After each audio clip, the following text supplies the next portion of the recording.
ইদানিং টিউশনির মাঝে পাওয়া নাস্তায় বিস্কুটের পরিমাণটা বেড়ে গেল। বিষয়টি গত ৩-৪ দিন যাবৎ খেয়াল করছি আমি। আগে যেখানে চায়ের সাথে 2টো বিস্কিট আসতো, এখন সেখানে 4টে করে আসে। এভাবে চলল প্রায় 10-15 দিন। এভাবেই নাস্তা আসতে দেখে মনে মনে আমি ধরেই নিলাম যে ভালো পড়াই, ছেলেমেয়েরা ভালো রেজাল্ট করছে, তাই হয়তো গার্জিয়ান বিস্কুট বেশি দেয়। তবে আমি দেখতে পেতাম না আমার জন্য এই নাস্তা কে রেডি করে, কে ট্রেতে চা বিস্কুট সাজিয়ে রুবিকে দিয়ে এগুলো আমার কাছে পাঠায়। তবে হ্যাঁ, রুবিকে নাস্তা আনার জন্য ডেকেছে কেউ, এমন কিছু কোনোদিন শুনিনি আমি।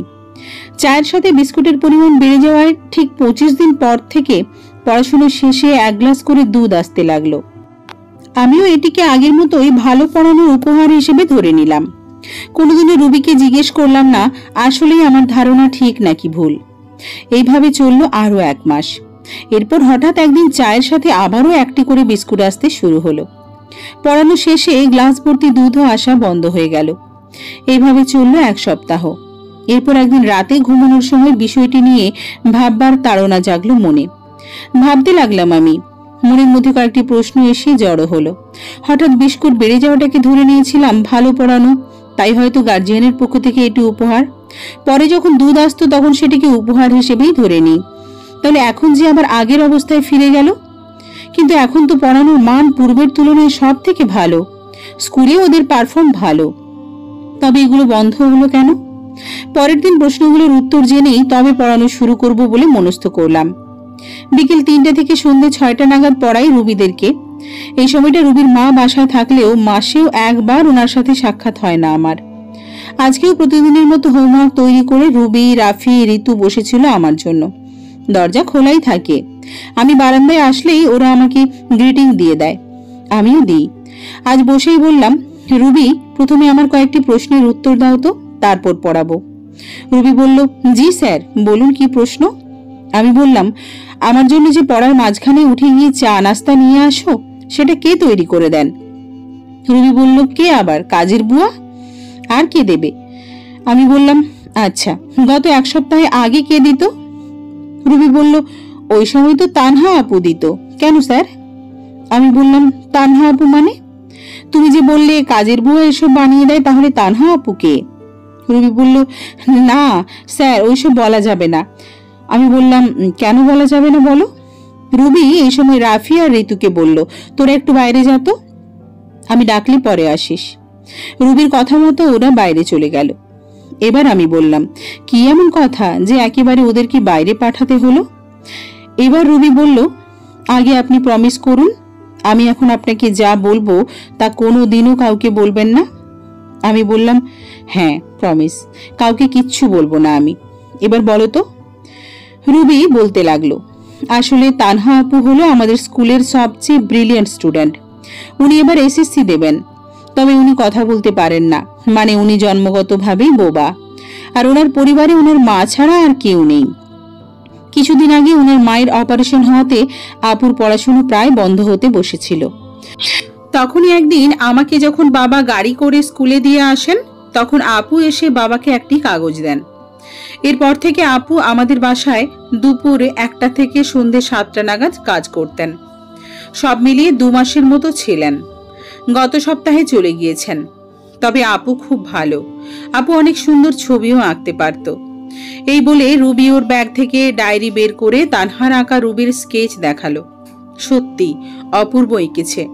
রুবিকে বাস্তবের চেয়েও স্কেচে বেশি সুন্দর দেখাচ্ছে। আমি এবার রুবিকে জিজ্ঞেস করলাম, আচ্ছা ও কেন চলে গেছে, এসবের কিছু কি তুমি জানো? রুবি বলল, না স্যার, তবে মা হয়তো জানবেন, মাকে জিজ্ঞেস করে আসি। আমি বললাম, না না থাক, মাকে জিজ্ঞেস করতে হবে না। আচ্ছা, এরপর থেকে কি তাকে স্কুলে দেখেছো তুমি? রুবি বলল, না স্যার, দেখিনি। আমি বললাম, তোমার কাছে কি তার কোনো ছবি আছে? রুবি বলল, না স্যার, ছবি নেই। আমি আর কিছু বললাম না। ওদেরকে পড়ানো শেষ করে চলে আসলাম বাসায়। রাতে ঘুমানোর অনেক চেষ্টা করেও ঘুমোতে পারছিলাম না আমি। কল্পনায় ওর চেহারাটা দেখার বৃথাই প্রয়াস করে যাচ্ছি। ওকে তো কোনোদিন দেখিনি আমি, আর যদি দেখিও থাকি, জানতাম তো না যে সেই তানহা। একজন অজানা, অচেনা, অপরিচিতা মেয়ের জন্য মনের মধ্যে কেমন যেন হাহাকার শুরু হয়ে গেল আমার। ভেতরে প্রচন্ড তাড়া অনুভূত হতে লাগলো। ওর পরিচয়, ওর ঠিকানা যেভাবেই হোক আমাকে খুঁজে বের করতেই হবে। আমাকে জানতেই হবে কেন মেয়েটি এরকম করেছিল। আবার ভাবতে লাগলাম, মেয়েটি কি তাহলে আমায় ভালোবেসে ফেলেছিল? না না, এসব কি ভাবছি আমি? চেনা নেই জানা নেই একজন অপরিচিতা মেয়ে আমাকে কি করে ভালোবেসে ফেলবে? নিজেকে নিজে সান্ত্বনা দিলাম। এইভাবে কখন যে দু চোখে ঘুম নেমে এলো টেরও পেলাম না। ভার্সিটিতে গেলাম না আজ। চলে আসলাম রুবিদের স্কুলে।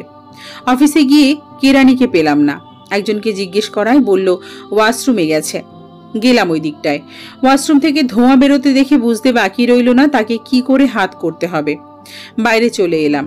এখানে আবার স্কুলের আশেপাশে কোথাও সিগারেট বিক্রি হয় না। এটি ভালো একটা দিক। একটু দূরেই যেতে হলো। দুটো গোলফিক্স সিগারেট নিলাম, কারণ আমি জানি না সে ঠিক কি সিগারেট খায়, তাই মাঝামাঝি মূল্যটা নিলাম। সিগারেট নিয়ে গিয়ে দেখি ভদ্রলোক কাগজপত্র ঠিকঠাক করছে। প্রথমে গিয়েই তার হাতে কাগজে মোড়ানো সিগারেটগুলো দিয়ে দিয়ে বললাম, কি ব্যাপার, আপনার শরীর স্বাস্থ্য তো নষ্ট হয়ে যাচ্ছে, ঠিকঠাক খাওয়া দাওয়া করেন না নাকি? টেবিলের নিচে কাগজটি খুলে দেখে নিল সে তাতে কি আছে। তারপর আমার দিকে তাকিয়ে বলল, কি লাগবে ভাই? আমি বললাম, বেশি কিছু লাগবে না।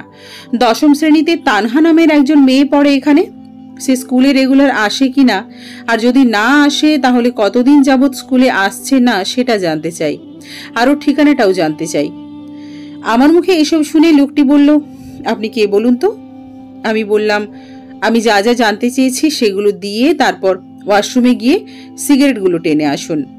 লোকটি আর কিছু বলল না। ঝটপট কম্পিউটার থেকে ইনফরমেশন বের করে প্রিন্ট আউট করে দিয়ে দিল আমায়। কাগজটি নিয়ে চলে এলাম আমি। বাইরে এসে একটি বাংলা হোটেলে ঢুকলাম।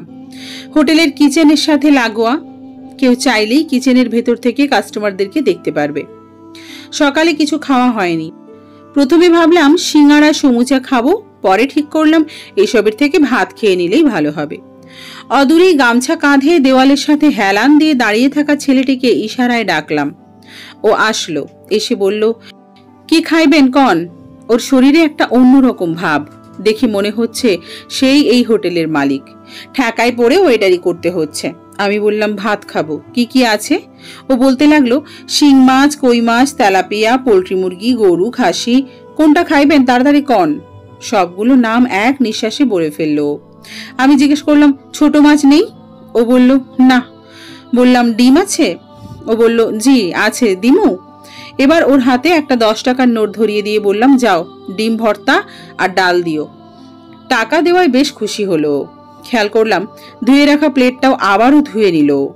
বেশ যত্ন সহকারেই সামনে এনে খাবার পরিবেশন করলো। পাশের চেয়ারের উপর কাগজটা রেখে এক লোকমা ভাত মুখে দিই, আবার এক নজর কাগজটি দেখি, আবার এক লোকমা দিই, আবার এক নজর কাগজটি দেখি। এভাবে খাওয়া অর্ধেক শেষ হওয়ার মধ্যেই কাগজটি পড়া শেষ হয়ে যায় আমার। ক্লাস 7 থেকে ও এই স্কুলে আছে। সব ক্লাসেই ও টপার ছিল। জেএসএসসিতেও গোল্ডেন পেয়েছিল। ক্লাসে উপস্থিতির পার্সেন্টেজ 90+, বৃত্তিও পায়। স্থায়ী ঠিকানা শহরের গ্রামের পাশেই। বর্তমান ঠিকানা এখানকারই একটি জায়গার নাম দেওয়া। নামটি শুনেছি, তবে কখনো যাওয়া হয়নি। খাওয়া প্রায় শেষ। ছেলেটি কাছে এসে আসলে ওকে জিজ্ঞেস করলাম, তোমার নাম কি? ও বলল, রাকিব। তানহার বর্তমান ঠিকানার জায়গাটির কথা বলে ওকে বললাম, আচ্ছা রাকিব, এই জায়গাটা কি চেনো তুমি? রাকিব বলল, এটা তো আমাগোর পাশেই। ওই সামনে সোজা রাস্তা দিয়া 2 মিনিট হাঁটলেই মোড়ে একটা মন্দির আছে, সেখান থাইকা এই জায়গাটি শুরু। আমি বললাম, আচ্ছা ঠিক আছে। এই বলে উঠে গেলাম আমি। কাগজে লেখা আর রাকিবের বলে দেওয়া ঠিকানা অনুযায়ী পৌঁছে গেলাম সেখানে। একটি হাফ বিল্ডিং বাসা। দরজাটি একটু ফাঁকা। দরজায় নক করলাম আমি। একবার নক করাতেই ভেতর থেকে ভদ্রমহিলা বলে উঠলেন, তানুমা, দেখ তো কে এসেছেন। আমি আর নক করলাম না। মনে মনে বললাম, এই তানু আবার কে? কিছুক্ষণ পরই দরজাটি খুলে দেওয়া হলো।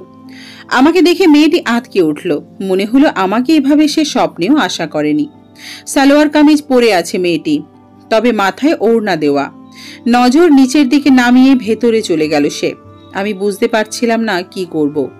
ভেতরে ঢুকবো নাকি ফিরে আসবো তা নিয়ে দোটানায় পড়ে গেলাম। এমন সময় ভেতর থেকে ভদ্রমহিলা ডেকে বললেন, ভেতরে এসো বাবা। ভেতরে গেলাম আমি। রুবি গতকাল বলেছিল যে তানহার মায়ের নাকি কিছুদিন আগে অপারেশন হয়েছে, তাই ওনার জন্য ব্রেড আর কলা নিয়ে আসলাম। সেগুলো বিছানার পাশের টেবিলের উপর রেখে তানুর এগিয়ে দেওয়া চেয়ারে বসলাম আমি। এবার ভদ্রমহিলা জিজ্ঞেস করলেন, কে বাবা তুমি? আমি বললাম, আমি যদি ভুল না করে থাকি তাহলে আপনি তানহার মা, তাই না? উনি বললেন, বাবা, আমি তানুর মা। এবার শতভাগ নিশ্চিত হলাম যে আসলে তানুই তানহা। বললাম, আসলে আমি। এমন সময় তানহা এসে আমার হাতে একটা কাগজ ধরিয়ে দিয়ে পাশে গিয়ে দাঁড়িয়ে পড়ল। কাগজটিতে লেখা, দেখুন, আমি জানি না আপনি কিভাবে আর কেন আমাদের বাসায় এসেছেন, তবে আমি যে রুবিদের বাসায় কাজ করতাম সেটা দয়া করে আমার অসুস্থ মাকে বলবেন না। উনি সহ্য করতে পারবেন না। মা আমাকে যা কিছু জিজ্ঞেস করেন দয়া করে আপনি সেগুলো যেভাবেই পারেন ম্যানেজ করে নিন। পরে আমি আপনাকে প্রয়োজনে সব জানাবো। কাগজটি পড়তে দেখে তানহার মা আমাকে জিজ্ঞেস করলেন, এতে কি লেখা বাবা? আমি বললাম, আর বলবেন না, সেদিন একটা অঙ্ক তানহা সমাধান করতে পারছিল না। পরে অনেক বকুনি দিয়েছিলাম, বলেছিলাম বাড়িতে যেন করে নেয়। সেইটাই দেখালো। উনি আমার কথা শুনে বললেন, ও আচ্ছা। তাৎক্ষণিক এভাবে বিষয়টাকে ঘুরিয়ে দেব আর ম্যানেজ করে ফেলবো তানহা হয়তো সেটা ভাবতেও পারেনি। আর তাই ওকে দেখলাম আমার এমন জবাব শোনার পর হাঁপ ছেড়ে ওড়না দিয়ে নিজের নাক মুখ মুছে নিচ্ছে। তানহার মা এবার তানহাকে উদ্দেশ্য করে বললেন, তানু মা, যাও তোমার স্যারের জন্য চা বানিয়ে নিয়ে এসো। আমি অবাক হয়ে গেলাম। তানহা ওর মায়ের কথা শুনতে পাচ্ছে বলে, কারণ জন্মগতভাবে যারা বোবা হয় তারা বধিরও হয়ে থাকে। তবে বিষয়টি এমন নয় যে বোবা হওয়ার কারণে তারা কানে শুনতে পায় না, বরং বিষয়টি হলো বধির হওয়ার কারণেই মূলত মানুষ বোবা হয়। কিভাবে? কোনো শিশু যখন বধির হয়ে জন্ম নেয় তখন সে চারপাশে কারোর কথা শুনতে পায় না, ফলে কথা না শুনে সে কথা শিখতেও পারে না। তবে চিকিৎসা বিজ্ঞানের উন্নতির ফলে এর একটি সমাধান রয়েছে, যা হয়তো তানহার ক্ষেত্রেও করা হয়েছে। কিন্তু প্রশ্ন হলো, সেটি করে থাকলেও কথা বলতে পারছে না কেন? আমি ভাবতে লাগলাম, এখন যদি আমি ওনাকে তানহার বায়োনিক কান ইউজ করার বিষয়ে জিজ্ঞেস করি, পরে যদি উনি আমাকে পাল্টা প্রশ্ন করে বসেন যে তুমি ওর শিক্ষক অথচ এটা জানো না, তাহলে তো ঝামেলায় পড়ে যাব। কিন্তু না, বিষয়টি আমাকে জানতেই হবে। আর তাই আমি আর চুপ না করে থেকে তানহার মাকে বললাম, আচ্ছা আন্টি, একটা কথা ছিল। উনি বললেন, হ্যাঁ বাবা বলো। আমি বললাম, তানহা কি বায়োনিক কান ইউজ করে? মানে ওর কি চিকিৎসা করেছিলেন যে কারণে বোবা হয়েও কথা শুনতে পায়? উনি বললেন, হ্যাঁ বাবা, ও বায়োনিক কান ইউজ করে এবং সেটা ওর বয়স যখন 10 বছর তখন থেকে। আমি বললাম, তাহলে ও কথা বলতে পারে না কেন? উনি বললেন, আসলে বাবা, আমরা যখন ওর চিকিৎসাটি করি তখন সেটা বড্ড দেরি হয়ে যায়, কারণ 8 বছরের বেশি বয়সী শিশুদের বেলায় কথা বলার জন্য এটি তেমন একটা কার্যকর নয়। কেননা 8 বছরের মধ্যে কথা বা যে কোনো শব্দ উচ্চারণ করতে না পারলে শিশুদের ক্যারিংস বা স্বরযন্ত্র ধীরে ধীরে দৃঢ় হয়ে যায়, ফলে তখন এই বায়োনিক কান দিয়ে শুনতে পাওয়া গেলেও কথা বলতে পারা যায় না। আমরা ওর চিকিৎসাটি করতে দেরি করে ফেলেছিলাম। ওনার মুখে কথাগুলো শোনার পর আমি একটা দীর্ঘশ্বাস ছেড়ে বললাম, সত্যি বিষয়টা কত অদ্ভুত। বসে আছি, এমন সময় তানহা চা নিয়ে এলো। চা নিলাম আমি। ও গিয়ে দাঁড়িয়ে পড়লো খাটের ওপাশে ওর মায়ের মাথার দিকটায়। এমন সময় আন্টি জানতে চাইলেন, তা তোমরা কয় ভাই বোন? আমি বললাম, আমি একাই। উনি তার ভুরু কুঁচকে জিজ্ঞেস করলেন, আর কোনো ভাই বোন নেই? আমি বললাম, না। উনি বললেন, তা মা বাবা আছেন নিশ্চয়ই? আমি বললাম, না, বাবা মা নেই, একটা অ্যাক্সিডেন্টে মারা গেছেন ওনারা। আমার কথাটি শুনে ওনার চেহারার রং পাল্টে গেল। উনি বললেন, সরি বাবা। আচ্ছা, তা বিয়ে শাদী করেছ? আমি চুপ করে রইলাম। উনি বললেন, লজ্জা কিসের? বিয়ে শাদী করে থাকলে বলো, আর না করে থাকলে তো আমাদেরই তোমার বউ খুঁজে বের করতে হবে, তাই না? ওনার কথার কোনো অর্থ বোধগম্য হলো না আমার। এত তাড়াতাড়ি তিনি আমাকে কি করে এতটা আপন করে নিতে পারেন? তবুও আমি বলে ফেললাম, না আন্টি, এখনই বিয়ে করার কোনো চিন্তা নেই। সবেমাত্র পড়াশুনো করছি, চাকরি হোক, তারপর এসব নিয়ে ভাববো। এবার উনি বললেন, তুমি না শিক্ষকতা করো, এটা কি চাকরি নয়? আমি বললাম, এটি আমি পার্ট টাইম হিসেবে করি, পার্মানেন্ট জব নয় এটি। উনি আমার কথা শুনে একটা দীর্ঘশ্বাস ফেললেন। তারপর বললেন, আমার বোনের একটা মেয়ে আছে, আগামীতে এইচএসসি দেবে, দেখতে শুনতে মাশাআল্লাহ ভালো। ওরা ভাবছিল ভালো ছেলে পাওয়া গেলে বিয়ে দিয়ে দেবে, আর তোমাকেও আমার বেশ পছন্দ হয়েছে, তাই বলছিলাম আর কি, কিছু মনে করো না বাবা, নিজের মনে করে বলেছি। আমি একগাল হেসে দিয়ে বললাম, না আন্টি, কি যে বলেন, মনে করার কি আছে। ওনার সাথে কথা বলে মনে হলো উনি এডুকেটেড, বেশ সুন্দর আর গুছিয়ে কথা বলতে পারেন। এবার আমি বললাম, আন্টি এখন আমাকে যেতে হবে, হাতে কাজ আছে কিছু। উনি বললেন, কিছুক্ষণ বসো, লাঞ্চের টাইম তো হয়েই যাচ্ছে, লাঞ্চটা করে যাও। আমি বললাম, না আন্টি, আর একদিন এসে পেট ভরে খেয়ে যাব, আজ আসি। উনি আর জোর করলেন না, হাসি মুখে আমাকে বিদায় দিলেন। বেরিয়ে আসবো এমন সময় কেন যেন মনে হলো পেছন থেকে তানহা ডাকছে আমায়। আমি দাঁড়িয়ে পড়লাম। হ্যাঁ, ফিরে দেখি তানহা বারান্দায় দাঁড়িয়ে আছে। ওর চোখ মুখ বলে দিচ্ছিল যে ও আমাকে কিছু বলতে চাইছে। আমি ফিরে গেলাম ওর কাছে, বাইরে থেকে গ্রিলে হাত রেখে বললাম, আমার মনের মধ্যে তোমাকে নিয়ে অনেকগুলো প্রশ্ন তাড়া করে বেড়াচ্ছে, যেগুলোর উত্তর জানা আমার খুবই জরুরি। আমার মন বলছে সেটা এতক্ষণে তুমিও বুঝতে পেরে গেছো। কবে আমার মনের সকল সংশয় দূর করে দেবে তুমি? ওর চোখ দুটো টলমল করছে, কিন্তু কিসের জন্য? মেয়েরা তো এত সহজে কাঁদে না। আমি ওর কি হই যে আমার জন্য ওর চোখের তীরে জলেরা এসে এভাবে আছড়ে পড়ছে? আমার ধারণাই কি ভুল? ও কি আসলে আমাকে কোনোভাবে ভালোবেসে ফেলেছে, নাকি এরও পেছনে আরো কোনো রহস্য বিদ্যমান? আমার দিকে অপলক দৃষ্টিতে তাকিয়ে আছে ও। এমন চোখ এর আগে কখনো দেখিনি আমি। কি আছে এই চোখ দুটোতে? মনে হলো নিজেকে নিজে হারিয়ে ফেললাম কোথাও। এমন সময় তানহা চলে গেল আমার সামনে থেকে, ইশারায় বলে গেল, একটু দাঁড়ান, আমি আসছি। প্রায় 10 মিনিট পর ও আসলো, হাতে একটি কাগজ। আমার দিকে কাগজটি বাড়িয়ে দিল। কাগজটি নিলাম আমি। উপরের ভাঁজে লেখা, এখন চলে যান। আমি এতে কিছু লিখে দিয়েছি। আমি চলে আসার জন্য হাঁটা শুরু করলাম। মনে হচ্ছিল কোনো অদৃশ্য শক্তি আমাকে পেছন থেকে টেনে ধরেছে। আমি হাঁটতে পারছিলাম না। কিছুদিন এসে ফিরে তাকালাম ওর দিকে, ওড়না দিয়ে ও চোখ মুছছে। আর দাঁড়ালাম না, চলে এলাম আমি। দুপুর হয়ে গেছে, ওই হোটেলটায় ঢুকলাম আবার। আমাকে ঢুকতে দেখে রাকিব এগিয়ে এসে একগাল হাসি দিয়ে বলল, স্যার পাইছিলেন ওই ঠিকানাটা? আমি অনেকটা জোর করে একটু হাসি দিলাম, বললাম, পেয়েছিলাম, চলো ভাত খাবো। এবারও আমাকে একটা কেবিন রুমে নিয়ে গেল, যেখানে সাধারণত কাপলরা বসে। আমি বললাম, কি রে, আমাকে এখানে নিয়ে আসলি কেন?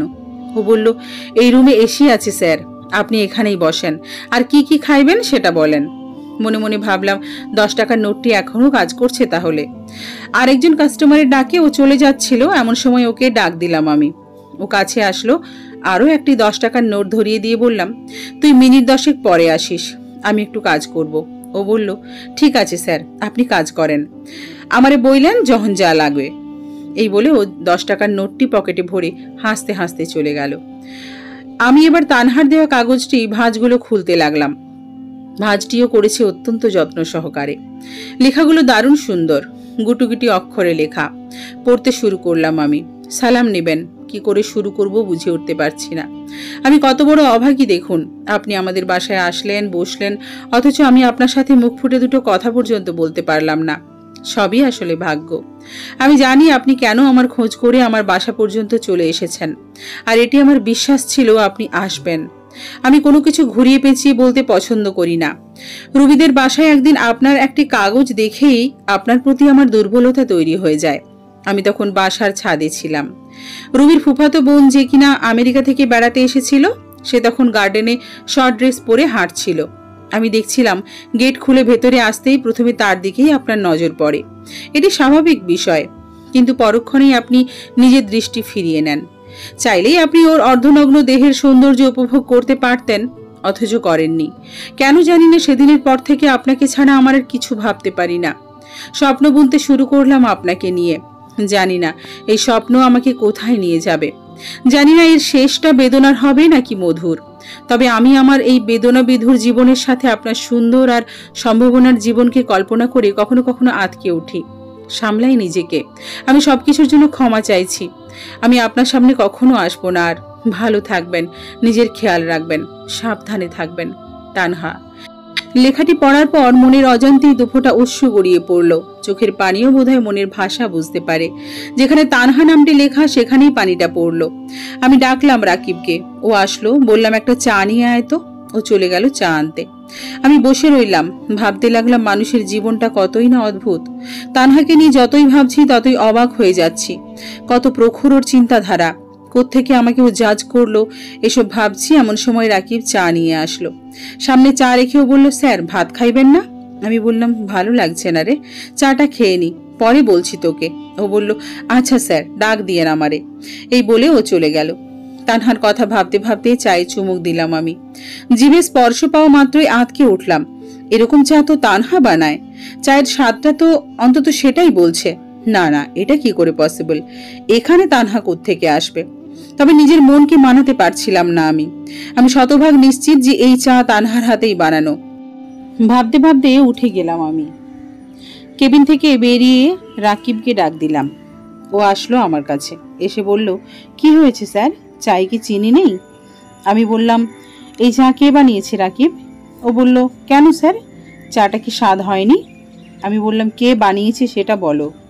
ও বলল, ভেতরে চা কে বানিয়েছে আমি তো দেখিনি স্যার। দাঁড়ান, জেনে বলছি। আমি বললাম, আচ্ছা তাড়াতাড়ি যাও। ও চলে গেল। আমি এবার কেবিনের ভেতর ঢুকে পায়চারি করছি। আমার দৃঢ় বিশ্বাস এটা তানহার হাতেই বানানো চা। ও আসলো। জিজ্ঞেস করলাম, জানতে পেরেছো কে বানিয়েছে? ও বলল, একজন মেয়ে লোক বানিয়েছে।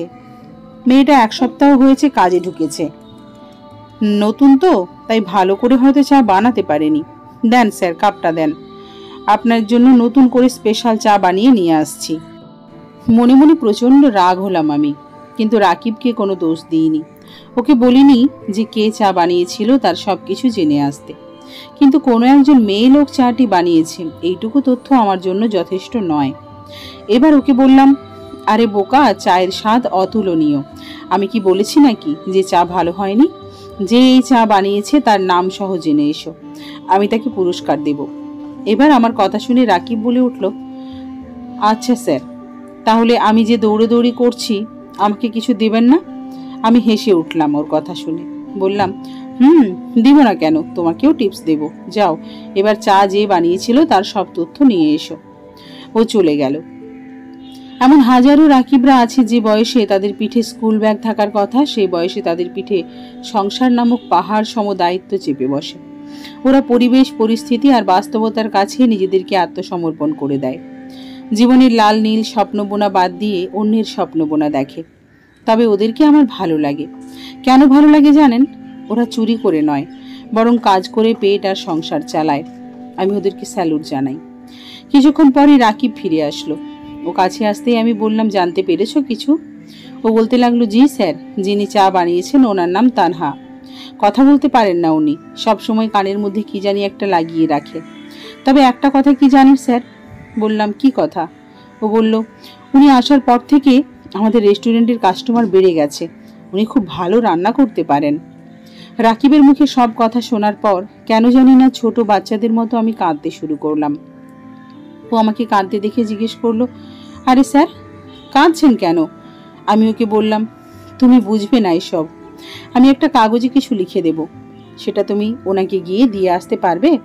ও বলল, পারবো স্যার, কি দেবেন দেন। আমি আবার ওই কেবিনে চলে আসলাম, বসে লিখতে শুরু করলাম। তানহা, আমি জানি না কিসের টানে আর কিসের মায়ায় নিয়তি আমাদের দুজনকে মুখোমুখি করেছে। আমি জানি জীবনের নির্মম বাস্তবতা আর বেঁচে থাকার তাগিদ তোমাকে এখানে আসতে বাধ্য করেছে। এটাকে আমি দোষের কিছু বলি না। তবে তোমাকে শুধু একটি কথাই বলবো, যদি আমাকে কখনো ভালোবেসে থাকো তাহলে এখান থেকে বেরিয়ে এসো। তোমাকে সাথে নিয়ে তোমাদের বাসায় যাব, আমি কথা বলবো তোমার মায়ের সাথে। এটা তোমার কাছে আমার অনুরোধ, রিয়াদ। এটুকু লিখে ভাঁজ করে কাগজটা রাকিবকে দিয়ে পাঠিয়ে দিলাম। আমি অপেক্ষা করতে লাগলাম ওর জন্য। প্রায় 20 মিনিট পর ও বাইরে এলো। আমাকে দেখে কিছু বলল না, আর সোজা চলে গেল ক্যাশিয়ারের কাছে। একটা কাগজে কি যেন লিখে সেটা ক্যাশিয়ারের হাতে দিল। ক্যাশিয়ার কিছুক্ষণ চুপ করে থেকে কোথাও ফোন দিল। আমি দূরেই দাঁড়িয়ে রইলাম। ফোনে কথা বলার পর ওর হাতে ক্যাশিয়ার কিছু টাকা ধরিয়ে দিল। একটা মুচকি হাসিও দিল সে, যার অর্থ ছিল, আচ্ছা আসুন, আবার যদি কাজে আসতে চান আসতে পারেন। হাসির ধরন আর তানহার মুভমেন্ট দেখে আমার অন্তত তাই মনে হলো। এটা অদৃশ্যের জ্ঞান নয়, কেবলই একটি ধারণা মাত্র, যা ভুল বা সঠিক যা কিছুই হতে পারে। এবার তানহা আমার দিকে তাকালো, চোখের ভাষা বুঝে ফেললাম ওর। আমাকে বলল, চলে আসুন, আমি বিদায় নিয়ে নিয়েছি। বিষয়টা আজব না? রাকিব কাছেই দাঁড়িয়েছিল আমার। ওকে আরো 50 টাকা দিলাম। তাড়াহুড়ো করেই বেরিয়ে আসছিলাম আমি। 10 টাকা দিলাম চায়ের বিল। এত দীর্ঘ সময় মাত্র একটা চা খেলাম, আর বিল হলো মাত্র 10 টাকা। বিষয়টি নজর এড়ালো না কেশিয়ারের, কিন্তু এ সময় আমার দিকে ফ্যালফেল করে তাকিয়ে থাকা ছাড়া তার আর কিছুই করার ছিল না। মেইন রোডের পাশে এই রেস্টুরেন্টটি। তানহা দাঁড়িয়ে আছে। আমি এসেছি দেখেও হাঁটতে শুরু করলো এবার। আমি বললাম, দাঁড়াও, একটা রিক্সা নিয়ে নি। ও মাথা নেড়ে ইশারায় বুঝিয়ে দিল, লাগবে না, হেঁটেই যাই। আমিও আর জোরাজুরি করলাম না, হেঁটেই চললাম ওর সাথে। এর আগে কখনো কোনো মেয়ে লোকের পাশাপাশি এভাবে হাঁটার সুযোগ হয়নি আমার। ও মোবাইল ইউজ করে, তা দিয়ে মেসেজে কথা বলে। হাঁটতে হাঁটতে সেটাই করতে দেখলাম ওকে। আমি ওর পাশাপাশি চুপচাপ হাঁটছি। কেন যেন মনে হচ্ছিল আগে সাহসী ছিলাম, এখন ভীতু হয়ে গেছি। কিন্তু না, এখানে সাহস আর ভয়ের ঊর্ধ্ব হলো ভালোবাসা, একে অপরের প্রতি শ্রদ্ধা। কিছুক্ষণ হাঁটার পর ওর বাসার কাছাকাছি চলে আসলাম। একটা দোকানের পাশেও থেমে গেল এবার। আমিও থামলাম। দেখতে থাকা ছাড়া আর কিছুই করার ছিল না আমার। ও দোকান থেকে এক হালি ডিম নিল, নুডলস নিল, পেঁয়াজ এবং আরো কি কি যেন নিল। তারপর দেখলাম দোকানি তার কাছ থেকে টাকা রাখলো না কোনো। ক্যালকুলেটরে সব হিসেব করে সেটা খাতায় লিখে রাখলো। বুঝতে পারলাম এখান থেকেই তানহা বাকি নেয় সব সময়, পরে হয়তো মাস শেষে পরিশোধ করে। এই সময় আরো কজন লোক আসলো দোকানে। সবাই যেন কেমন করে বারবার আমার দিকে তাকাচ্ছিল। তার কারণ হয়তো আমাকে তানহার সাথে দেখে তারা অবাক, নয়তো এলাকা এর আগে আমাকে কখনো না দেখার জন্য। তানহা ঘরের ভেতরে গেল, আমি বারান্দায় দাঁড়িয়ে আছি। এটাই উচিত। হুট করে বাইরে থেকে গিয়ে কারোর ঘরে ঢুকে পড়াটা ঠিক না। কিছুক্ষণ পর ও আসলো। ইশারায় আমাকে ভেতরে যেতে বলল। ঘরে ঢুকে আন্টিকে কোথাও দেখতে পেলাম না। চুপচাপ বসে রইলাম চেয়ারে। আমাকে একা বসিয়ে রেখেও চলে গেল অন্য রুমে। এদিকে সময় হয়ে যাচ্ছে রুবিদের বাসায় যাবার। কি করব বুঝে উঠতে পারছিলাম না। বসে থেকেই ফোন দিলাম রুবির মায়ের কাছে। আমার এরকম মিস হয় না কখনো। ফোন রিসিভ করলেন উনি। আসসালামু আলাইকুম আমি বললাম। উনি জবাব দিলেন, ওয়ালাইকুম আসসালাম। কি ব্যাপার রিয়াদ, হঠাৎ করে ফোন দিলে যে? উনি আমার সাথে তুমি করেই কথা বলেন। আমি বললাম, আসলে আমার একটা কাজ ছিল, আজ যদি ইভিনিং টাইমে রুবিদেরকে পড়াতে আসি তাহলে কি কোনো প্রবলেম হবে? উনি হেসে হেসে উত্তর দিলেন, অসুবিধে নেই, আজ কাজ থাকলে আর আসতে হবে না, কালকেই এসো। তুমি তো আর প্রতিদিন এমন করো না। থাক, আসতে হবে না আজ। আমি বললাম, আচ্ছা ঠিক আছে। ফোন রেখে দিলেন উনি। এমন সময় তানহার মা আসলেন। আগে যে কাপড়ে দেখেছিলাম এখন সেটা গায়ে নেই, হয়তো শাওয়ার নিয়ে এসেছেন। আমাকে দেখে বললেন, বাবা, আমার সাথে নাকি কিসের কথা আছে তোমার? এটা বলতে বলতে তিনি তার বিছানায় বসলেন। আমি বললাম, জি, একটা জরুরি বিষয় নিয়ে কথা ছিল। অবশ্য যদিও এটি একান্তই আপনাদের পারিবারিক, তবুও আমি মনে করি বিষয়টি নিয়ে আপনার সাথে আমার কথা বলা উচিত। ওনার চেহারার রং পাল্টে গেল। ভাবলেন হয়তো জটিল কিছু হয়েছে। আমাকে বললেন, এইভাবে কথা বলছো কেন? কোনো সমস্যা হয়েছে কি? আমি বললাম, তেমন কিছু না আন্টি, তবে আমার কথায় যদি কিছু মনে না করেন তাহলে কথাগুলো বলতে পারি। উনি বললেন, বাবা বলো। আমি বললাম, আপনার মেয়ে তানহা বাইরে কি কাজ করে আপনি কি জানেন? আমার কথা শুনে উনি নিচের দিকে মাথা নিচু করলেন। চুপ হয়ে গেলেন উনি। কিছুক্ষণ চুপ থাকার পর বললেন, দেখো বাবা, তানু আমাকে বলেছে ও নাকি কিসের একটা চাকরি পেয়েছে। আমি তো জানি ওর যে অসুস্থতা আর শিক্ষাগত যোগ্যতা, তাতে করে ও কোনো চাকরি পাবে না। তবে হ্যাঁ, আমার মেয়ে যে কোনো খারাপ পথে যাবে না সে বিশ্বাস ওর উপরে আমার আছে। এমনকি মা মেয়ে না খেয়ে মরলেও না। আমি ওনার মুখে এমন কথা শুনে বাকরুদ্ধ হয়ে গেলাম। বললাম, না আন্টি, ঠিক তেমন কিছু নয়। তবে হ্যাঁ, আপনি যদি চান তাহলে আমি তানহার জন্য একটা সম্বন্ধ নিয়ে আসতে পারি। এখনই ওর বিয়ে দেওয়ার দরকার নেই, যদি কাবিন করে রেখে দেন তাহলেও হবে। উনি খুব বুদ্ধিমতী মহিলা। আমাকে ধরে ফেললেন উনি। বললেন, তুমি যদি সরাসরি আর খোলামেলা কথা বলো তাহলে আমি খুশি হব। ওনার কথা শুনে আমার আর বুঝতে বাকি রইল না যে ধরা খেয়ে গেছি। আমি চুপ করে রইলাম। এমন সময় তানহা নুডলস নিয়ে এলো। ও আমাকে নুডলস দেবে এমন সময় আন্টি বলে উঠলেন, তানু, নুডলস দিবি না ওকে, যেখান থেকে এনেছো সেখানে গিয়ে রেখে দাও এসব। ওনার কথা শুনে তানহা অবাক হয়ে গেল, পিছিয়েও গেল। এবার আমি ওনার দিকে তাকালাম। বললাম, আসলে আমি চেয়েছিলাম বিষয়টি নিয়ে আমার গার্জিয়ান আপনার সাথে এসে কথা বলুক, এই জন্যই আমি সরাসরি কিছু বলিনি। কথাগুলো বলে আমি আবারও নিচের দিকে চোখ নামিয়ে ফেললাম। এমন সময় উনি তানহাকে বললেন, তানুমা, ভাত রান্না করো গিয়ে, যাও, আর ঘরে যা আছে তাই দিয়ে খাবারের ব্যবস্থা করো। আমরা আজ একসাথে বসে ভাত খাবো, আর নুডলসটাও দিয়ে দাও। তার মায়ের কথায় তানহা আমাকে নুডলস দিয়ে চলে গেল। এতক্ষণে সেও সব বুঝে গেছে। ওনার কথা শুনে বুঝতে আর বাকি রইল না যে নিশানা একেবারে ঠিক জায়গায় গিয়েই লেগেছে। এবার উনি আমাকে বললেন, তা তোমার কাছের কে আছেন এখন? কোনো চাচা, মামা এরকম কেউ? আমি বললাম, চাচা নেই, আমার বাবা দাদার একমাত্র ছেলে ছিলেন, তবে মামা আছেন, এখন উনিই আমার গার্জিয়ান। উনি বললেন, তাহলে ওনাকে আগামীকালই আসতে বলো, আমি আলাপ করে দেখি ওনার সাথে। আমি বললাম, আচ্ছা, কথা বলে আমি আপনাকে জানাবো। আপনার ফোন নম্বরটা? উনি এবার ফোন নম্বরটা বললেন ওনার। আমিও সেভ করে রেখে দিলাম। খাবার হয়ে গেছে। আন্টি ডাক দিলেন আমাকে ভেতরের রুমে যাওয়ার জন্য। খাবো কি, খাবার থেকে ভেসে আসা সুঘ্রাণেই মন ভরে গেছে। এত সুন্দর করে সাজানো হয়েছে খাবারগুলো, যার কোনো জবাব নেই। তানহা পাশেই দাঁড়িয়ে আছে। আন্টি আমাকে বসতে বলে উনিও বসলেন। তানহা বসতে চাইছিল না, পরে দেখলাম আন্টির চোখ রাঙানোতে ও বসলো। উনি আমার প্লেটে খাবার দিয়ে দিলেন। দিতে দিতে বললেন, লজ্জা পেও না, নিজের ঘর মনে করে খেয়ে নাও। খেতে বসে তেমন কোনো কথা হলো না। খেয়ে আন্টির থেকে বিদায় নিয়ে বের হয়ে এলাম। আজ আর তানহা পিছু পিছু আসেনি, বারান্দাতেও আসেনি। হয়তো ও ভেবেছে যাকে সারা জীবনের জন্য নিজের করে পেতে চলেছি, তার জন্য আর বৃথাই অশ্রু ঝরাতে যাব কেন। রাস্তায় এসে মামাকে কল দিলাম, রিসিভ করলেন উনি। সালাম বিনিময় করার পর তিনি বললেন, রিয়াদ, আমি আজ বিকেলে কল দিতাম তোমায়, ভালো হয়েছে কল দিয়েছিস।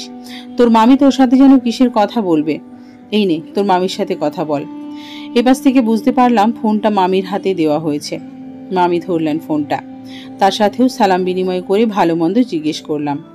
এবার মামি বললেন, আমি বলতে পারবো না, এই নাও তোমার নানির সাথে কথা বলো। নানু ফোনটা ধরলেন। এবার প্রথমেই কয়েকটা গালি দিলেন, কেন আমি তার খোঁজ খবর নিই না। তারপর বললেন, এবার তোমাকে বন্দি করার ব্যবস্থা করেছি, পরে দেখব নি খোঁজ খবর না নিয়ে কি করে থাকো। আমি কিছু বুঝতে পারলাম না তার কথার। বললাম, কি সব আজগুবি কথা বলছো নানু? নানু এবার হাসতে হাসতে বললেন, তোমার মামা এবার তোমার শ্বশুর হতে চলেছেন। নানুর মুখে এ কথা শুনে কি যে আনন্দ লাগছিল আমার তা বলে বোঝাতে পারবো না। মন চাইছিল রাস্তার মাঝেই নাচতে শুরু করি। আমার মামা বিয়ে করেছিলেন আমি যখন ক্লাস 1-এ পড়ি তখন। এরপর যখনই নানার বাড়ি যেতাম তখনই আমাকে দেখে মামি বলতেন, আমাদের জামাই চলে এসেছে। আমার মাও বলতেন, যদি মামার কোনো মেয়ে হয় তাহলে নাকি আমার সাথে বিয়ে দেবেন। কিন্তু ভাগ্যের কি নির্মম পরিহাস, দেখতে দেখতে তাদের বিয়ের এক যুগ কেটে গেলেও কোনো সন্তানের মুখ দেখার সৌভাগ্য তাদের হয়নি। অবশেষে আল্লাহর অশেষ কৃপায় এখন তাদের কোলে সন্তান আসতে চলেছে। নিজেকে সামলে নিয়ে এবার নানুকে জিজ্ঞেস করলাম, তা আমাকে এতদিন বলনি কেন? নানু বললেন, সংশয়ে ছিলাম আমরা, আজকেই আল্ট্রাসোনোগ্রাফি করে এসেছে। ডাক্তার সবকিছু বুঝিয়ে বলে দিয়েছে, বলেছে সবকিছু ঠিক আছে। আল্লাহর দয়া আর কোনো সমস্যা না হলে চিন্তার কোনো কারণ নেই। আমি বললাম, আলহামদুলিল্লাহ। আমি এবার ভাবলাম এই খুশির মাঝেই যদি তানহার বিষয়টা বলে দিই তাহলে কেমন হয়। নানুকে এবার আমি বললাম, নানু একটা জরুরি কথা ছিল, বলবো কি? নানু বললেন, বলো কি কথা? আমি বললাম, এখানে আমি একটি মেয়েকে পছন্দ করেছি। মেয়েটি এবার এসএসসি দেবে, ওর মায়ের সাথেও কথা হয়েছে। এখন উনি আমার গার্জিয়ানের সাথে কথা বলতে চেয়েছেন। তুমি একটু বিষয়টা মামাকে বুঝিয়ে বলো না। নানু বললেন, তা মেয়ের বাবা আছেন কি? আমি বললাম, না, বাবা নেই। নানু বললেন, মেয়েটা কেমন? আমি বললাম, ভালো। নানু বললেন, মেয়েটার সাথে আমাকে কথা বলিয়ে দিতে পারবে? আমি আর কোনো উত্তর দিতে পারছিলাম না। আমার কোনো উত্তর না পেয়ে নানু জিজ্ঞেস করলেন, রিয়াদ, কি হয়েছে তোমার? কথা বলছো না যে? আমি বললাম, নানু একটা কথা তোমাকে বলা হয়নি। কি কথা? আমি বললাম, নানু মেয়েটি আসলে, এই বলে থেমে গেলাম আমি। নানু এবার খেপে গেলেন, ধমক দিয়ে আমাকে বললেন, মেয়েটি আসলে কি? আমি বললাম, মেয়েটি আসলে কথা বলতে পারে না। নানু বললেন, কথা বলতে পারে না মানে কি? আমি বললাম, কথা বলতে পারে না মানে কোনো কথাই বলতে পারে না, মেয়েটা বোবা। আমার কথা শুনে নানু বললেন, মেয়েটি না হয় বোবা, তুমিও কি বোবা? আমি একটু নিচু স্বরে বললাম, না। এবার নানু বললেন, মেয়েটি বোবা হোক আর যাই হোক, বিয়ে করবে তুমি। তোমার যদি তাকে পছন্দ হয়, তাকে নিয়ে সংসার করতে যদি তোমার কোনো আপত্তি না থাকে, তাহলে হয়তো আমতা আমতা করছো কেন? কথাগুলো বেশ জোরেই বলল নানু। এমন সময় শুনতে পেলাম ওপাশে মামা জিজ্ঞেস করছেন, কে বোবা আর কি হয়েছে? আমাকে লাইনে রেখেই নানু মামাকে বলে ফেললেন, এই যে তোর ভাগিনা একটি মেয়েকে পছন্দ করেছে, মেয়ের মায়ের সাথেও কথা বলেছে, উনি রাজি। এখন মেয়েটি বোবা বলে রিয়াদ সাহস পাচ্ছে না তোকে কিছু বলতে। এরকম বোকা কি হয় কেউ বলতো? বিয়ে করবে সে, বউকে নিয়ে থাকবেও সে। আমাদের কাজ তো যতদিন বেঁচে আছি ওদেরকে ছায়া দিয়ে রাখা। এটা নিয়ে ভয় পাবার কি আছে বল? নানু তো মামার কাছে পারমিশন চাইল না, বরং মনে হলো আমেরিকা কর্তৃক জাপানের হিরোশিমায় পারমাণবিক বোমা ফেলার মতো করে সবগুলো কথা মামার মগজে ঢুকিয়ে দিল। ওপাশ থেকে মামার আর কোনো কথা শোনা গেল না। এবার আমি নানুকে বললাম, নানু, ও নানু, কি হবে এখন? নানু বলল, কি আবার হবে? শোনোনি, তোমার মামাকে সবকিছু বলে দিয়েছি। আমি তোমার মামাকে কালই পাঠাচ্ছি, তুমি নিশ্চিন্তে থাকো। নানুর মুখে এমন কথা শুনে বললাম, নানু একটা কথা বলবো? বলো। তুমি আসলেই আমার নানু। এবার নানু আমার কথা শুনে হেসে উঠলেন, বললেন, কি করে হবে না? হবে সব কিছু, কাল শেষ করে ফেলো। আর পরের বাকি সব আল্লাহ যদি আমাকে আর কিছুদিন হায়াত দেন তাহলে সেটা ঠিক করে দেবে। আমি বললাম, আচ্ছা ঠিক আছে নানু, রাখছি তাহলে। নানু বললেন, আচ্ছা।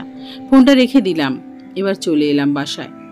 আজ কেমন যেন অন্যরকম অনুভূতি হচ্ছে, সবকিছু ভালো লাগছে আজ। আয়নার সামনে দাঁড়িয়ে আগে কোনোদিন নিজেকে দেখিনি মাথার চুলগুলো কিভাবে থাকলে আমাকে ভালো দেখায়। দেখি হাসির সময় ঠোঁট নড়লে কেমন করে ভালো লাগে, হাঁটলে কেমন দেখায়, তা নিয়েও এর কোনোদিন গবেষণা করিনি। আজ এসব করতে মন চাইছে। উঠে গিয়ে এবার আয়নার সামনে দাঁড়ালাম। না, চুলগুলো আর একটু ছোট করে রাখলে ভদ্র দেখাবে। হাসিটা তো দেখছি ঠিকই আছে। আরে বাহ, আমার হাসি যে এত সুন্দর, আগে তো কোনোদিন খেয়ালই করিনি। না, তানহা ছাড়া আর কারোর সামনে এমন হাসি ভুলেও দেওয়া যাবে না। আজব তো, আয়নার সামনে থেকে নিজেকে সরাতেই পারছি না। একবার চুল দেখি, একবার মুচকি হাসি দিই, একবার দাঁতের কিছু অংশ বের করে হাসি, একবার হেঁটে দেখি কেমন দেখাচ্ছে। এসব আজব কাজ করেই চলেছি আমি। এমন সময় কল আসলো একটা। ফোনটা বিছানায় রাখা, হাতে নিয়ে দেখি মামা কল দিয়েছেন। রিসিভ করলাম আমি। আসসালামু আলাইকুম। ওয়ালাইকুম আসসালাম। কি করছিস এখন? এই তো মামা, শুয়ে আছি। আয়নার সামনে কতক্ষণ দাঁড়িয়েছিলি? মামার কথা শুনে অবাক হয়ে গেলাম আমি। হামতামতা করে বললাম, না মানে মামা। এবার মামা বললেন, হয় রে হয়, এমন হয়। তোর মামিকে দেখে আসার পর তো আমি দরজা লাগিয়ে আয়নার সামনে 2 ঘন্টা যাবৎ নিজের স্টাইল ঠিক করেছিলাম। তুই তো আমারই ভাগনা, তা করবি না? সেটা কি হয় নাকি? শোন, তুই তো আবার টিউশনি করিস, সময় করে আমাকে ফোন দিস, চলে আসবো। এখন রাখছি, কাজ আছে। আমি বললাম, আচ্ছা। মামা ফোন রেখে দিয়েছেন। মামা আমাকে এভাবে এসব বলবেন তা কখনো স্বপ্নেও ভাবিনি। এক লাফে গিয়ে বিছানার উপর উঠে গেলাম, শুরু করলাম নাচ। না, এটাকে নাচ বলে না, ভীমরুলে কামড়ালে যেমন মানুষের নাচে তেমন নাচ। আর এমন নাচ দিয়ে নাচলাম, রাতে আমাকে মেঝেতে বিছানা করে ঘুমোতে হয়েছিল।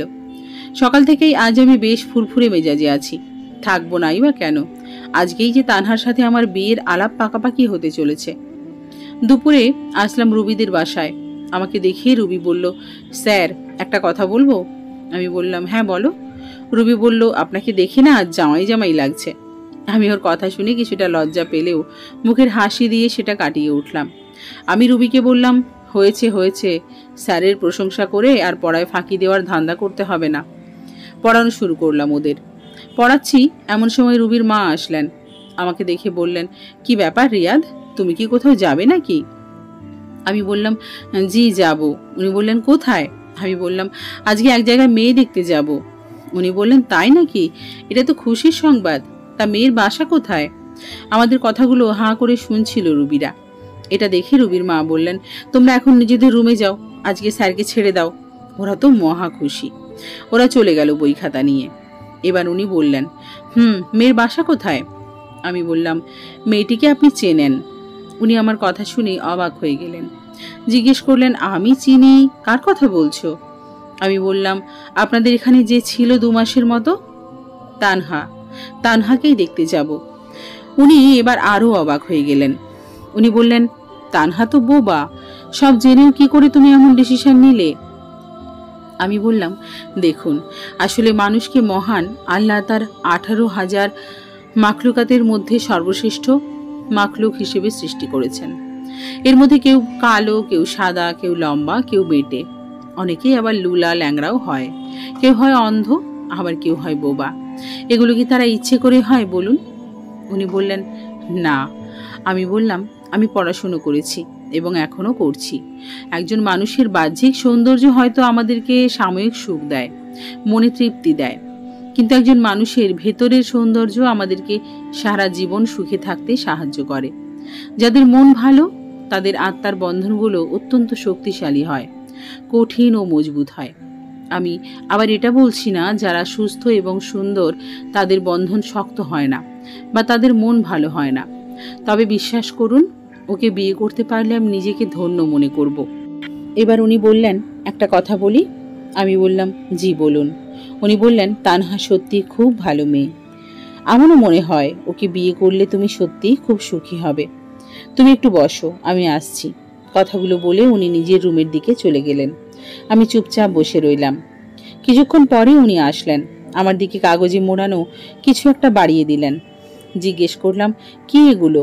উনি বললেন, এখানে কিছু টাকা আছে, রেখে দাও। আমি বললাম, আমার তো মাস শেষ হয়নি এখনো। উনি বললেন, তোমার মা যদি টাকাগুলো দিত তাহলে কি নিতে না? আমি আর কিচ্ছু বলতে পারলাম না, হাতে নিলাম টাকাগুলো। ওনার কাছ থেকে বিদায় নিয়ে চলে আসছি, এমন সময় উনি পেছন থেকে ডাক দিলেন। থেমে গেলাম আমি। পেছনে তাকাতেই উনি বললেন, যদি সমস্যা হয় তাহলে কালকেও এসো না, 2 দিন ছুটি কাটাও, আর কি হয় না হয় আমাকে জানিও। আমি মুচকি হেসে ওনাকে বললাম, আচ্ছা, জানাবো। ফুটপাত ধরে হাঁটছি, সামনে পেছনে কাউকে দেখা যাচ্ছে না, রাস্তা একদম ফাঁকা। টাকাগুলো গুনে নিলাম একবার। এ কি, পুরো 10,000 টাকা! টাকাগুলো পকেটে রাখতে রাখতে আকাশের দিকে তাকিয়ে বলে উঠলাম, আল্লাহ, তুমি সত্যিই মহান। তোমার লীলা বোঝার সাধ্য কারণ নেই। সত্যিই তুমি মহান। মামাকে ফোন দিয়ে বললাম চলে আসতে। আমাদের বাড়ি আবার বেশি দূরে নয়, সিএনজি দিয়ে আসলে 1.5-2 ঘন্টার মধ্যে আসা যায়। এবার চলে আসলাম ওই রেস্টুরেন্টে। সময়টা তো কাটাতে হবে। আমাকে দেখেই রাকিব ছুটে এলো। রাকিব বলল, আরে স্যার, এসেছেন আপনি? আসেন আসেন। আমি চুপি চুপি ওকে বললাম, তুমি কি শুধুমাত্র টিপস পাওয়ার জন্য এসব করো? রাকিব বলল, কি যে বলেন স্যার, এখানে কাজ করি আজ 2 বছর। এর মধ্যে আপনার মতো কেউ এত ভালো করে কথাও বলে না আমার সাথে। কোনো কিছু 19-20 হলেই বাপ মা তুলে গালাগালি দেয়। টাকার জন্যই মানুষ সবকিছু করে না স্যার। আপনি ভালো মানুষ, ভালো ব্যবহার করেন, তাই আপনার ভালোবাসায় এসব করি। আমি রাকিবের কথার কোনো উত্তর দিতে পারলাম না। খেয়াল করলাম রাকিবের জামাটা একটু ছেঁড়া। আমি বললাম, জামাটা সেলাই করো না কেন? রাকিব বলল, আরেকবার ছুটিতে বাড়ি গেলে মায়ের হাতে সেলাই করে আসবো। আমি বললাম, তোমার কি রঙের শার্ট পছন্দ? রাকিব বলল, লাল রঙের। কেন স্যার? কিছু না, যাও 1 কাপ চা নিয়ে এসো। রাকিব চলে গেল চা আনতে। আমি ভাবতে লাগলাম, দুনিয়াটা আসলে কতই না অদ্ভুত। আর যদি আমি ওর জায়গায় থাকতাম তাহলে? শুধু আমি কেন, আপনিও তো ওর জায়গায় থাকতে পারতেন। মামা কল দিলেন। এবার রিসিভ করলাম আমি। কিরে, কোথায় তুই? আমি বললাম, আপনি কোথায় নেমেছেন? আমি তো সোনালী ব্যাংকের সামনে, তুই কোথায়? আমি বললাম, আপনি একটা রিকশায় উঠে বসুন, বলুন মায়ের দোয়া রেস্টুরেন্টে আসবেন, এখানেই বসে আছি আমি। মামা বললেন, আচ্ছা, তুই তাহলে বস, আমি আসছি। মামা ফোনটা রেখে দিলেন। এবার আমিও বিল মিটিয়ে বেরিয়ে পড়লাম। সোনালী ব্যাংক থেকে এই পর্যন্ত আসতে বড় জোর 5 মিনিট লাগবে। ফুটপাতে দাঁড়িয়ে অপেক্ষা করতে লাগলাম মামার জন্য। এমন সময় মনে পড়লো, এই রে, তানহাদের বাসায় তো ফোন দিয়ে জানানোর দরকার। ফোন দিলাম তানহার মায়ের কাছে। তানহার মা ধরলেন ফোনটা। আমি বললাম, আসসালামু আলাইকুম আন্টি। তানহার মা বললেন, ওয়ালাইকুম আসসালাম। আমি বললাম, আন্টি, আমি রিয়াদ। তানহার মা বললেন, হ্যাঁ বাবা বলো। আমার মামা চলে এসেছেন, আমরা আধ ঘন্টার মধ্যেই চলে আসছি। উনি বললেন, আচ্ছা বাবা, চলে এসো। ফোনটা রেখে দিলেন উনি। মনে হলো ব্যস্ত আছেন, নয়তো গতানুগতিক কথা ছাড়াও আরো বাড়িয়ে কোনো কথা বলতেন, কিন্তু সেটা করেননি। কিছুক্ষণ পরই মামা চলে আসলেন। আমাকে দেখতে পেয়ে রিকশা থেকেই মামা হেসে উঠলেন। রিকশাটি এসে থামলো। আমি ভাড়া দিতে চাইলে মামা ধমক দিয়ে উঠলেন, আর দেওয়া হলো না। তিনি ভাড়া মিটিয়ে দিতে দিতে বিড়বিড় করে বললেন, খুব বড় হয়ে গেছিস দেখা যায়। এত বড় হওয়া কিন্তু ভালো নয়। মামার কথা শুনে কিছু বললাম না। হাঁটছি ফুটপাত ধরে, এমন সময় মামা জিজ্ঞেস করলেন, ভালো মিষ্টির দোকান আছে এদিকে? আমি বললাম, তেমন নাম করা কোনো মিষ্টির দোকান নেই, তবে সামনে একটা রেস্টুরেন্ট আছে, ওইটাই মিষ্টি পাওয়া যায়। হাঁটতে হাঁটতে এবার মামা বললেন, ওরা কি খেতে পছন্দ করে না কিছু জানিস? আমি নিচু স্বরে বললাম, না জানি না। এবার মামা বললেন, কি যে করিস বুঝি না আমি তো তোর মামিকে দেখতে যাওয়ার আগে খবর নিয়ে জেনে নিয়েছিলাম যে ওর মা কি খেতে পছন্দ করে। জানতে পারি উনি নাকি আমাদের নেত্রকোনার বিখ্যাত বালিশ মিষ্টি খেতে পছন্দ করেন। এটা জেনে যাওয়ার সময় নিয়েছিলাম 10 কেজি বালিশ মিষ্টি।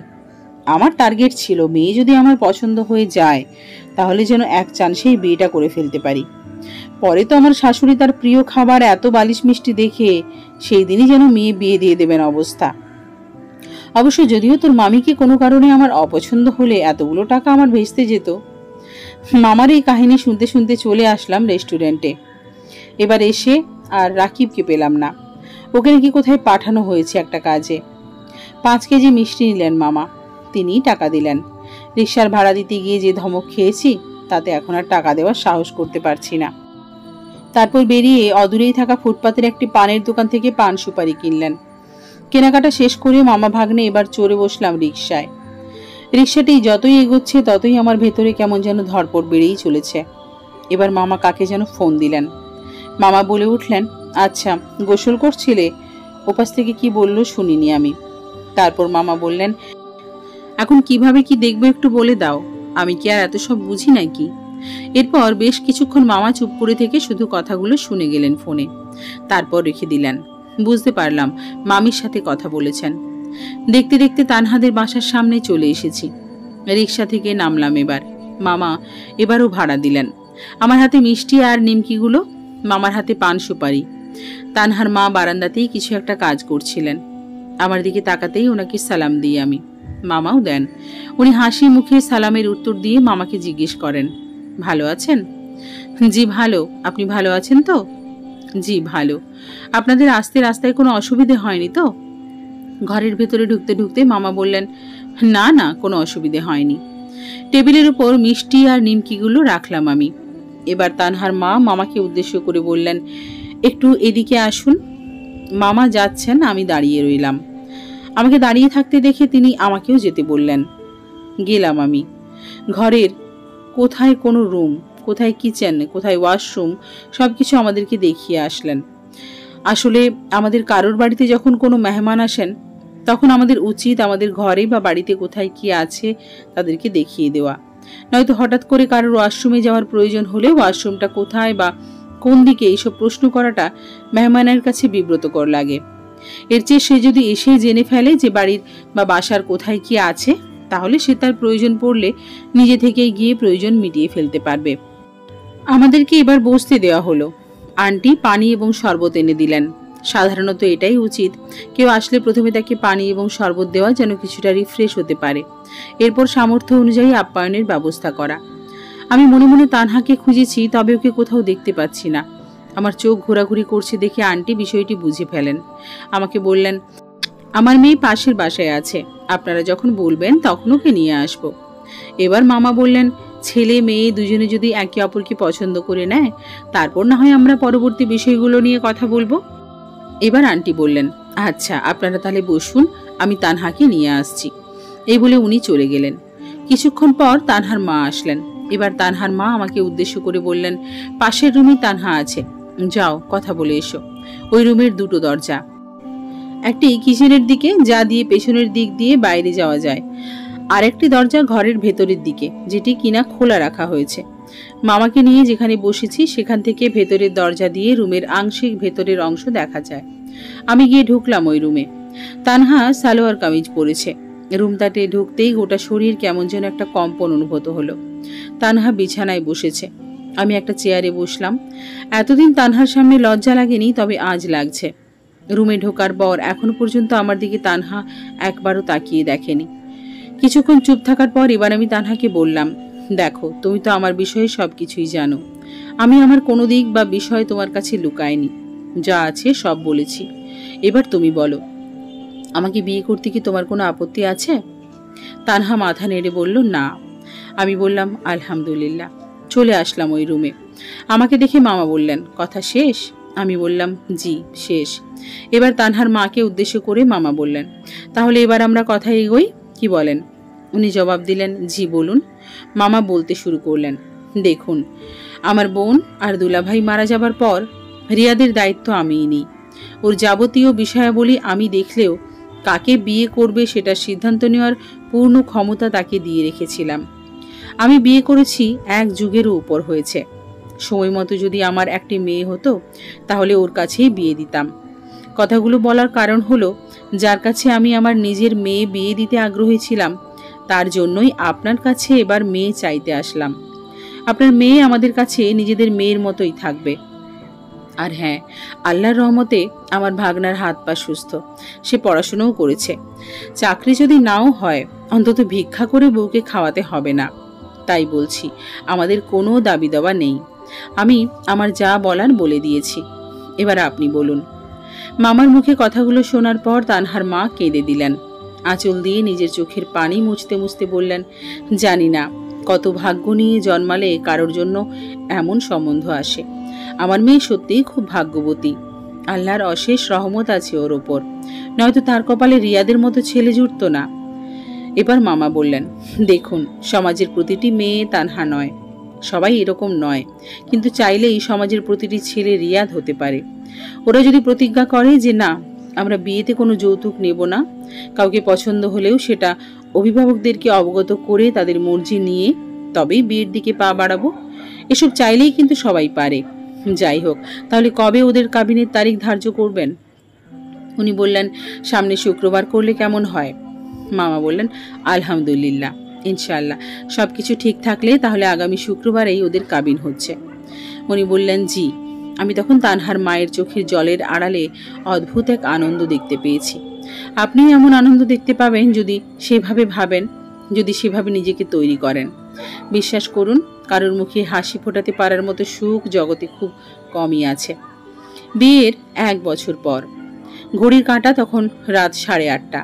আমার অনেক দিনের স্বাদ তানহাকে নিয়ে কোনো এক জ্যোৎস্না ভরা রাতে নদীর পাড়ে সময় কাটাবো। আজ সেই সুযোগ পেয়েছি। চারিদিকে শুনশান নীরবতা। তানহার নুপুর পরা পা দুটো টাকনো অবধি জলে ডুবিয়ে রেখেছে। মাথাটি আমার বাম কাঁধের ওপর। চাঁদের আলোয় ঝাপসা দেখাচ্ছে দিগন্তের গা। তানহা অপলক দৃষ্টিতে তাকিয়ে আছে চাঁদের দিকে। তবে চাঁদের দিকে আমার কোনো ভ্রুক্ষেপ নেই। চেয়ে আছি তানহার মায়াবী চেহারার দিকে। তানহার নেওয়া প্রতিটি নিঃশ্বাস তখন আমার হৃদস্পন্দনের মাত্রা বাড়িয়ে দিচ্ছিল। তানহা বুঝতে পারলো আমি চাঁদকে নয়, ওকেই দেখছি। এবার তানহা চিমটি কেটে আমাকে ইশারায় বলল, এদিকে কি, চাঁদকে দেখো কত সুন্দর। আমি ওর মনের ভাষা বুঝতে পারি। মনে মনে বললাম, সাইডুলির জলে পড়া চাঁদের আলোয় তোমার চেহারার সৌন্দর্য এতটাই বেড়ে গেছে যে মনে হচ্ছে একটি জলজ্যান্ত চাঁদ তো আমার কাঁধেই নিঃশ্বাস ফেলছে। কি দরকার দূর আকাশের চাঁদ দেখার? মুহূর্তেই আমার হৃদয়ের কথা তানহার হৃদয়ে পৌঁছে যায়। নয়তো কি আর তানহা আমাকে সজোরে তখন জড়িয়ে ধরতো?